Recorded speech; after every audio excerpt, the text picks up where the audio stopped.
Hello, I'm a student working with Dr. Ganer on an independent study, and we are modeling structures um, with VecTor5. So in this video, I'm going to show you how to model a frame, and we are going to use FormWorks Plus to create the files necessary to analyze the frame, and then we're going to use VecTor5 to perform the analysis. Remember, FormWorks Plus is a preprocessor for VecTor5, and VecTor5 program itself does the calculation. FormWorks Plus just prepares the documents in a workspace. So here we can see I have created a PDF file laying out the frame we are going to model today. And we can see here that we have axial loads on both columns of 400 kilonewtons, and we are going to perform a pushover analysis. We're going to push over the top left corner of the frame, and note that typically we would do forces on the top and the middle of the frame, but due to experimental study, we only have one load at the second story, and because this is only one load, it's going to be displacement controlled, which will allow for a post-peak response, which is definitely advantageous to getting results. And we're going to analyze this frame with these forces. Here we can see our cross sections here. We've got our beam and our column off to the right of this document here. And we can see our layers of our reinforcement. We can see our clear cover of our cross section, our dimensions of our cross section. For each, if we go to the next page here, we can see our section properties. I'll zoom in a bit here. We're going to use Popovic's high strength concrete analysis because our compressive strength of the concrete is 50 megapascals. And we can see our cylinder strain calculation here. And this equation can be found on page 12 of the user's manual of VecTor5, which is equation m.3. We can see here our transverse reinforcement properties are laid out, as well as our longitudinal reinforcement properties. We've got three different types of bars here. We have 10M bars. We can see all of the properties here, the area of steel, the strengths and all of that. Of our transverse reinforcement, we can see our strains and our spacing of our stirrups. We can see the cross section over here of the beam and the column. For our longitudinal reinforcement, we have the same information. We have our distance from the top of the cross sections for each of these. So note at the bottom here that this distance is top one and this distance is bottom one in FormWorks Plus, and that is an automatic that is automatically generated by the program. And note that, as I'll explain later, for this middle layer of reinforcement right here, that we are going to use a different value that is 40 millimeters away from the other layer, bottom one, for these 20M bars right here. So now that we have got this explained, let's go ahead and get to FormWorks Plus. We can start by opening the program here. Upon opening, we'll go to VecTor5 for a plane frame two-dimensional structure. And we will begin with our job file. We will have, we can say 200 load stages to make sure that it is sufficient enough to fail. Note that we may not need all 200 load stages, and it doesn't make it any more accurate to do more load stages. We just need to make sure that the structure fails. Now, we've previously analyzed this structure, so I know that it will fail within 50 load stages, but It is not necessary to do an excessive amount, but we just want to make sure that the structure fails. So we're going to do 200 load stages. That's a pretty good number. Our case 1 loading is going to be our horizontal load.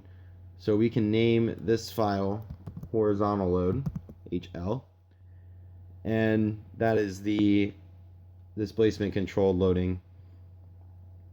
And our initial factor, we will say 0, because we're going to initially start out with just an axial load in the very first load stage. Final factor, we can make 200, we can make whatever. I'm going to say 500 to make sure the structure fails. And our increment factor is going to be 4. And this is that way that displacement is applied at more of an increment, so that way the structure fails a bit faster for us. That is the only thing we need to change, is that increment factor. We will always have the 1 millimeter displacement, as we've shown here at the top of our frame. And I'm going to put these windows side by side here as best I can as we go throughout this video. So our case 1 is here. We're going to activate case 2, and this is going to be our vertical loading. And initial factor is 1, final factor is 1, and our increment is 0, so it stays constant at 400 kilonewtons.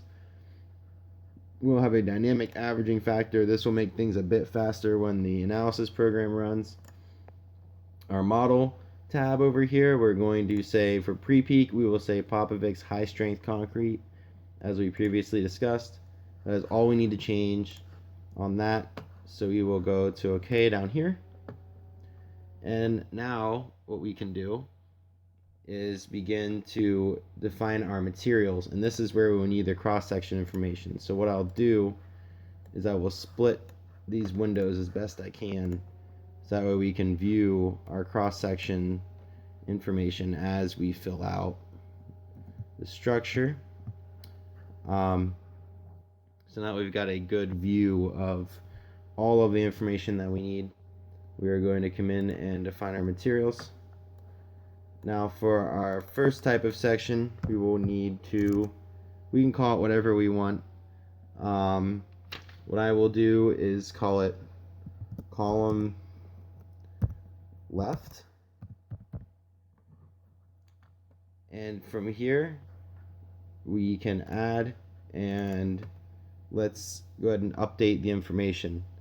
So our compressive strength is 50 megapascals, and as we can see, our cylinder strain here is 2.175 millistrain. And the rest of these values are asterisks, which means they are the default values for VecTor5, so we don't need to change those. But because we're doing Popovic's high strength concrete, we need to input the cylinder strain and the compressive strength. And later on we will check to make sure these values were used, and I'll show you how to do that. Reference type is just nonlinear frame. There's these other options, but all we need is nonlinear frame. And now we can look at our stirrup information. So our transverse reinforcement bar area, the 10M area, is 100 millimeters squared. That is fine. Number of legs is 2. That is fine. Our spacing is going to be, for the column, 150 millimeters. Our Fy T is going to be 450 megapascals. Fu of T is 550 megapascals. Modulus elasticity, 210,000 megapascals, as we can see in our document. Now, our ultimate strain is going to be 80, and our strain hardening is going to be 10 millistrain. And we need to match this out of plane bar strength, because this is the same stirrup since it's an entire cage. We can see that the bar needs to be the same. So 450 must match. Now with that, we can go ahead and hit update. Now we look at some of these values here. For the maximum aggregate size, we can leave 0 if unknown, and a 10 millimeter aggregate size will be default.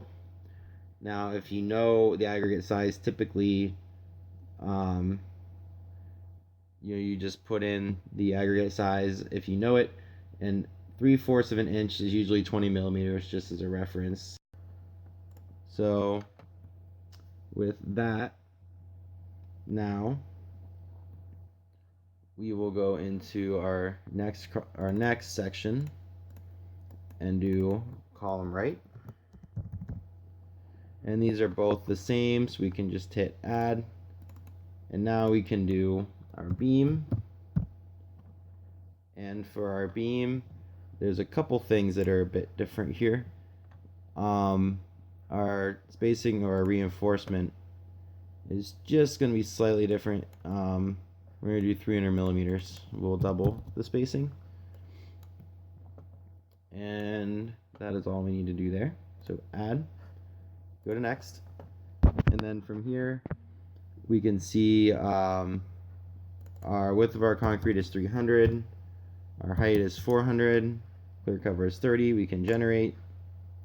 Do the same thing for the rest of them. Generate. Now we can notice that it already calculates for us the percentage of steel, and that is fine. So just good idea is to check your calculations against what the program does, because it automatically generates these. So we've generated our section, our concrete layers. Hit next. Here's where we can put in our reinforcing bar layers, and from here we can see our number of bars. We'll start with the column left. Number of bars is 4 for our top layer. Bar area is 25 ems, so we have 500 millimeters squared. And our distance from the top is top 1 is 54 millimeters. And our yield strength, we can see all these properties, 500 and then 650. Our modulus is 190,000. Our ultimate strain is 120 millistrain, and our strain hardening is 14 millistrain. And we can add that section, or add that layer. Now for our second layer, we can keep it the same, just change this to bottom one and add, and it will put it at the bottom at 346. And now for our middle, we have to have 20 M bars here. So you can see that for 20 M's, we've got our area of steel is 300 millimeters squared. Our distance from the top is going to be 306. Now this is the left column, and I'll explain this in a minute, but these sections, the reason we're creating two is they need to be mirrored because of the x and y orientation of the coordinate system. We must create two different cross sections, so that way the double layer of rebar is always towards the middle of the frame. That way they're oriented opposite of each other. We can view this later too. I'll explain more. So now that we've changed this, we must change our steel information. So we've got 450, 600, and 200,000. Our ultimate strain is 110, and our hardening strain is 12. So we can add that as well. We can see, looking at our PDF and our screen, that we have them in correctly. So now we can move on to the right column. Change this guy to 94 because it needs to be 40 millimeters away from the first layer. So we can hit add. Now we can do 500 millimeters squared for 25 M bars. Distance from the top is top 1, 500, 650, 190,000 megapascals, 120 millistrain, 14 millistrain, add, and then our bottom one, and add. So that is our right column. Now for our beam, all we need to do is top one and bottom one. because the values are already in the program from the previous screen. So now that we've got our sections finished, we can hit done here. And it's a good idea to save our workspace here. As I said, I've already previously analyzed this, so we're going to go ahead and save our previous. And now that we've got it saved, we can define and mesh our structure. So we need to create a new region. And we can call this the same as before, column left. And starting at 0, 0, let's look at our drawing here. You can also see our longitudinal reinforcement, as I was explaining. The double layer of rebar is towards the center of the frame. So column left starting at 0, 0, and add that coordinate, and we'll go up to 4,000 millimeters. And we can see, go and zoom all here. We can see our first column is created, and our material layers is column left, and hit add. And we can see now here that it's automatically generated the element size, and it has doubled the rebar at joints, which is extremely important. So we can see by our PDF, we must double the rebar at the intersection at the joints, which it will do automatically. Hit add region. You can see it's there. Let's create a new region. We will do the top beam. We can say beam top. We'll start at 0, 4,000, and then at 3,000, 4,000, and add. Material layers as beam. Hit add. We can see element size in our rebar is doubled. Add region. Create a new region. Column right. Our X is 3,000. Our Y is 0. And then our Y is 4,000 for the next point. You can see our column's been created. Column right. Hit add. And add region. Create new region. Beam mid. I'll just call it beam mid. This is the middle of the structure. So our X is 0, Y is 2,000, hit add, and then 3,000, 2,000, hit add, beam, add, same procedure, add region. Now that our regions have been added, we will create our mesh, create mesh, add mesh to structure, and hit done. Now here we can see that, I'll zoom all, that our structure has been created. Let's go ahead and save that workspace again. And it's good to save that periodically throughout the creation process. Now we will come over and create our support restraints at node 5, which is this bottom node down here. We'll restrain it in all directions and hit add. And then at node 38, we will do the same. Hit add, hit done. For load case 1, as we said, we're going to have a support displacement at the very top at node 1. The extraction of 1 millimeter will apply. And then for load stage 2, we will have axial load at node 1 of minus 400 kilonewtons. And at node 3 of minus 400 kilonewtons. And hit apply, and then hit done. We'll save this again. Now it's a good idea to save our 3 files here. Our job file, our structure file. Oh, I forgot a step. We must define our element output. That way at the end we can view it in Janus. And when we view it in Janus, if we haven't done this output list, Janus cannot pick up the structure. and show us our cracks and things. So what we do is you can use the window option down here, select the entire structure, hit add. All of our elements, all 70 members have been added. Hit done. Now we must save all 3 of these files.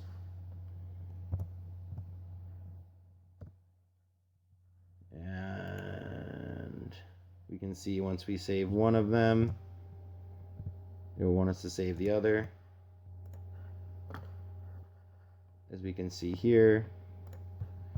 So now that we've got that finished, the whole frame has been created. So what we can do is we can choose to run it in the vector processor here, or another good point to be made is once you've saved them all here, we can see there's a VecTor5 processor here, and since it's created these files, we can actually run this application if we would like. So that is what I'm going to do. And once we begin to run, I'll let it load here.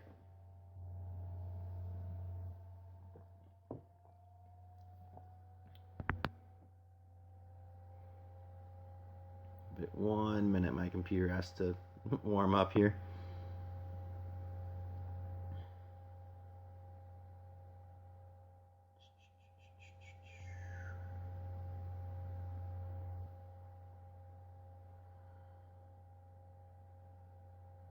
There we go. You can see the processor is running. We've been through 4 load stages here, and it's going to continue to run. We can grab this bar on the side at any time and view what results we've got. You can see the convergence. It's still getting very close to 1 with a lot of zeros after the decimal, which is good. You'll notice as you watch it that the convergence will begin to get worse and worse.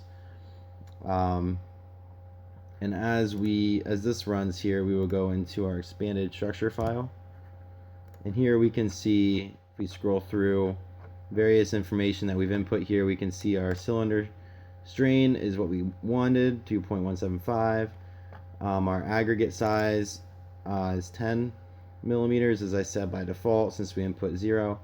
We can see all of our rebar layer properties here. Have our properties of our transverse reinforcement. I apologize. We can see our strains. If we scroll further, we can see our reinforcement layers as well for each section, as our double reinforced sections as well.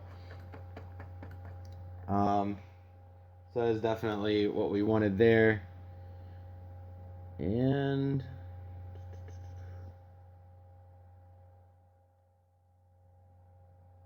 we will look back at our processor. We can see that it's still running. We've been through 40 different load stages here.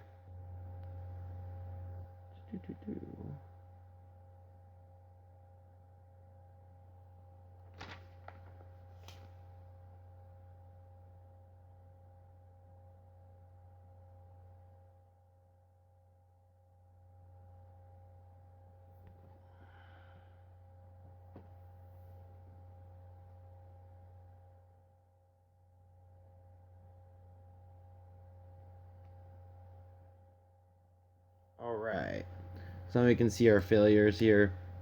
Member 22 is failed in shear. Another shear failure in member 34, and another in member 69, which is good because member 69 is a part of that center beam. And we will look at this in Janus now. And close this processor here. Come on over to Janus and open the Janus program. Go to open. We can see our job files here. You will automatically open the expanded auxiliary load and structure data files. We can come up here and view our actual frame, and now we can see our longitudinal reinforcement. The double layer is towards the center on both sides. That's what I meant by it being mirrored. And now in Janus we can watch our structure begin to fail as we increase the load stage numbers here. We can see our cracks, these crack lines here, and each of these colors has a different meaning. So we've got a white that is very preliminary cracking. If we can look at, those are minor cracks, less than 0.1 millimeters, but if we've got some black lines, we have a 1 millimeter crack. If we see bold lines, it's even greater. As we increase, the lines get more bold, and we can see some colors here. So green is first yielding of the reinforcement, which we've got some here and some here. The yellow, as we continue here, is strain hardening. We can see some of these bars are strain hardening here. And if we keep going, they begin to move from yellow to red. And red represents 80% before rupture. And we can see our cracks in here as well are red. And we keep going. We see our load stage here at the bottom of the screen. And our convergence, our force in the x direction was what we were concerned about is causing this displacement, and our displacement in millimeters down here as well. If we keep going and keep going, we're getting closer and closer to failure, and we can see in load stage 36 that this is member 69 that has failed over here. And now with that is all I have. So thank you very much, and have a great day.